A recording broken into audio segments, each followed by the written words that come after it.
I have been covering breast implant stories for decades, going back more than 20 years when complaints first started surfacing about silicone implants causing some women to get sick.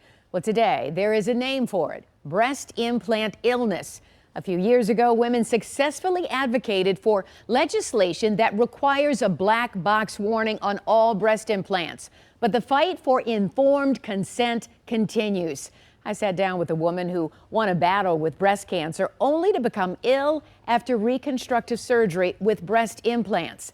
Tonight, we are raising her voice as she pushes lawmakers in Lansing to protect all women.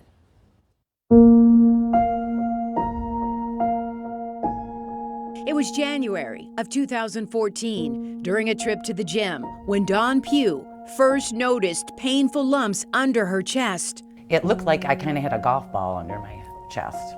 Dawn has a long history of breast cancer in her family. My mom's mom and then my mom's dad's mom had breast cancer. So she thought she had inflammatory tissue, but breast lumps are usually pain-free. When that happened, that didn't scare you? Oh, it did. It did, because they were very painful. In fact, if hot water hit her lumps, it burned. 2 months later, in March, she had lumpectomies. Then, with her mom by her side, she got dire news from her doctor. The guy sat down and he goes, "Well, looks like you have a few breast cancers. I'm sorry." And he got up and he walked out. Crushed and shocked by the way that news was delivered, she was ready to fight. Let's go. You were like, let's go, let's get to the treatment, and what do we have to do? Yep. By May, she had to get a double mastectomy and had to make a decision about whether or not to get breast implants. The message she got: You choose to not have reconstruction with breast implants or something that's going to give you some kind of breast tissue, you know, you're just not going to be happy. It was almost a shameful thing right from the start. Once she had breast reconstructive surgery, she began having serious health problems. She says she reeked of a coppery chemical smell and had to argue with people who sniffed her. It's not body odor. I'm getting poisoned or something. Her surgeon insisted her implants were safe. I had to fight even to get heard that I was having a reaction. Who finally listened to you?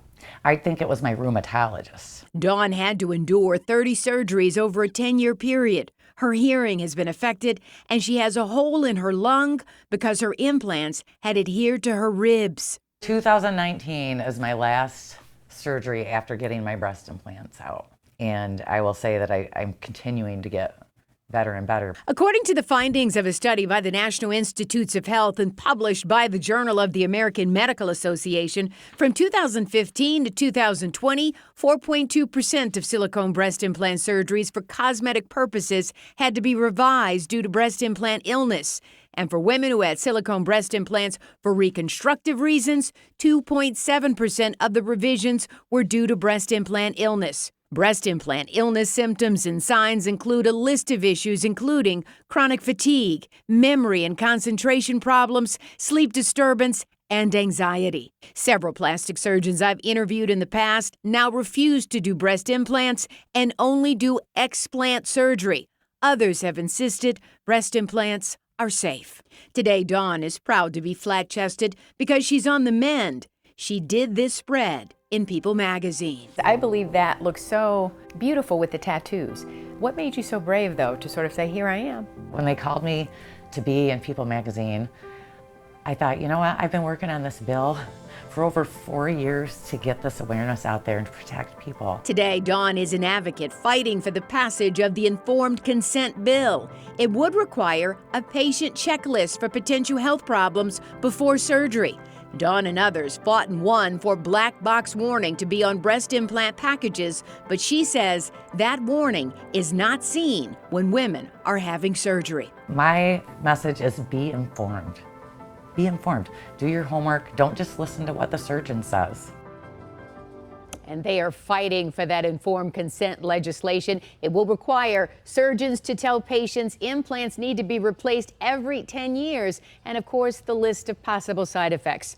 Dawn and others believe no one should be shamed, whether you choose to have breast implants or choose to go flat like she did. If you want to learn more, a documentary called No Breasts Required will premiere in Grand Rapids this Thursday with a second showing in November. Women have been fighting, you know, to protect themselves for so many years, and I know they're hoping that they will get a chance to fight for this in front of lawmakers in Lansing. At least you have the information, right? That you can make a decision, but at least you have the information. Because it won't affect everyone, but for those it does affect, like Dawn, they need to know ahead of time. And she's so brave.